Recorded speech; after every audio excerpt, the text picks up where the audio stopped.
I had talked to so many architects whose dream was to build in New York City.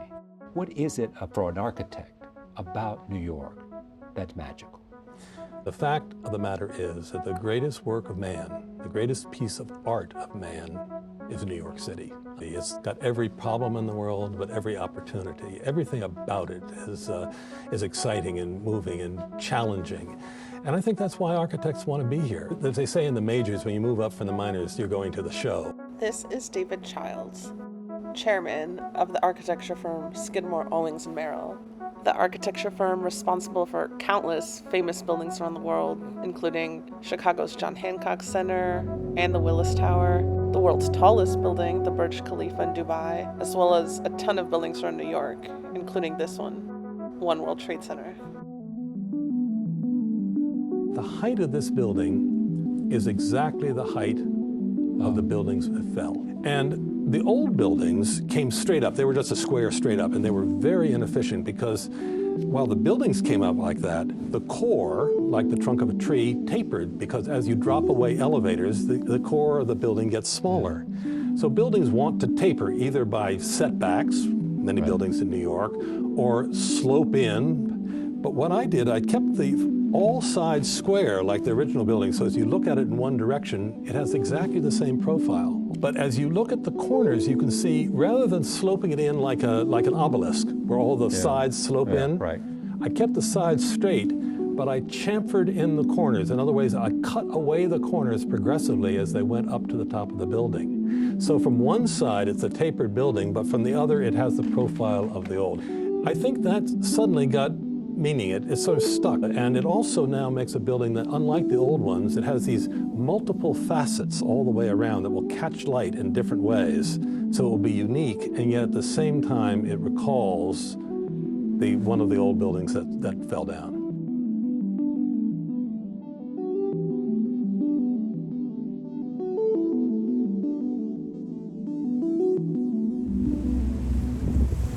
When you look up at the World Trade Center, you can spot the observatory pretty clearly.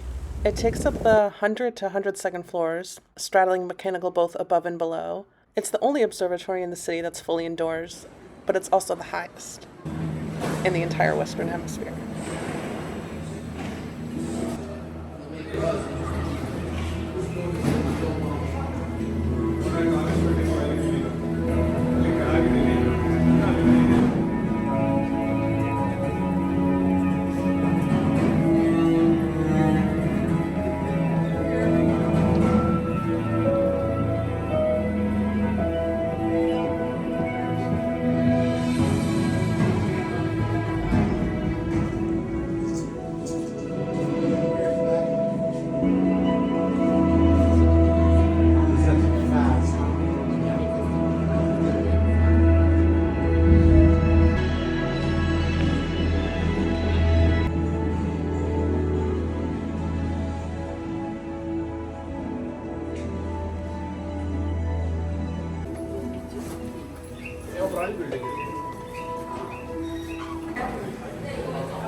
All to yourself, almost, right?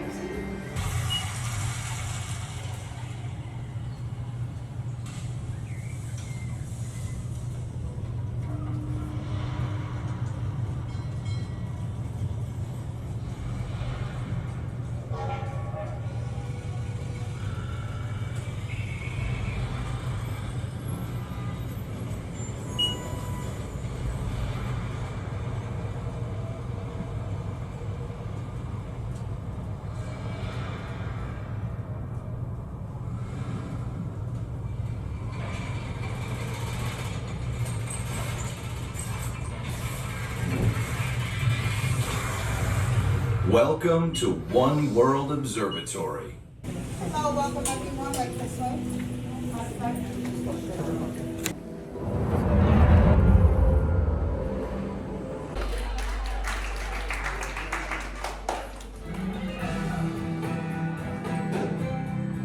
Doors on your right, where a spectacular 360-degree view of the city awaits directly below you.